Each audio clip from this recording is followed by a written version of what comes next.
संतान के रूप में कौन आता है? पूर्व जन्म के कर्मों से ही हमें इस जन्म में माता पिता, भाई बहन, पति पत्नी, प्रेमिका, मित्र शत्रु, सगे संबंधी इत्यादि संसार के जितने भी रिश्ते नाते हैं सब मिलते हैं, क्योंकि इन सब को हमें या तो कुछ देना होता है या इनसे कुछ लेना होता है। वैसे ही संतान के रूप में हमारा कोई पूर्व जन्म का संबंधी ही आकर जन्म लेता है, जिसे शास्त्रों में 4 प्रकार का बताया गया है। 1. अणानुबंध पुत्र। पूर्व जन्म का कोई ऐसा जीव जिससे आपने ऋण लिया हो या उसका किसी भी प्रकार से धन नष्ट किया हो, वह आपके घर में संतान बनकर जन्म लेगा। वह अपना धन बीमारी में या व्यर्थ के कार्यों में तब तक नष्ट करेगा जब तक उसका पूरा हिसाब न हो जाए। 2. शत्रुपुत्र। पूर्व जन्म का कोई दुश्मन आपसे बदला लेने के लिए आपके घर में संतान बनकर आएगा।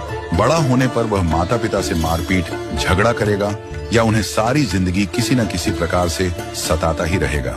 वह हमेशा कड़वा बोलकर उनकी बेइज्जती करेगा और उन्हें दुखी रखकर ही खुश होगा। 3. उदासीन पुत्र।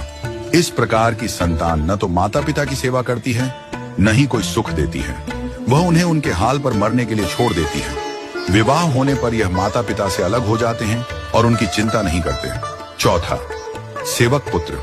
पूर्व जन्म में यदि आपने किसी की खूब सेवा की है तो वह अपनी की हुई सेवा का ऋण उतारने के लिए आपकी सेवा करने के लिए पुत्र बनकर आता है। जो बोया है वही तो काटोगे। यदि अपने माता पिता की सेवा की है तो ही आपकी संतान बुढ़ापे में आपकी सेवा करेगी, वरना कोई पानी पिलाने वाला भी पास न होगा। आप यह न समझें कि यह सब बातें केवल मनुष्य पर ही लागू होती हैं। इन 4 प्रकार में कोई भी जीव आ सकता है। यदि आपने किसी गाय की निस्वार्थ भाव से सेवा की है तो वह भी पुत्र या पुत्री बनकर आ सकती है।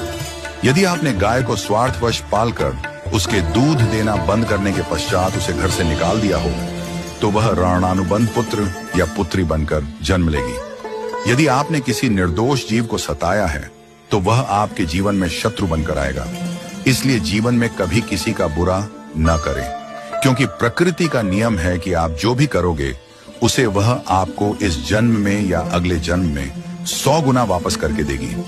यदि आपने किसी को 1 रुपया दिया है तो समझो आपके खाते में 100 रुपया जमा हो गए हैं। यदि आपने किसी का 1 रुपया छीना है तो समझो आपकी जमा राशि से 100 रुपये निकल गए। जरा सोचिए, आप कौन सा धन साथ लेकर आए थे और कितना साथ लेकर जाओगे? जो चले गए वे कितना सोना चांदी साथ ले गए। मरने पर जो सोना चांदी धन दौलत बैंक में पड़ा रह गया, समझो वह व्यर्थ ही कमाया। औलाद अगर अच्छी और लायक है तो उसके लिए कुछ भी छोड़कर जाने की जरूरत नहीं है, वह खुद ही कमा लेगी।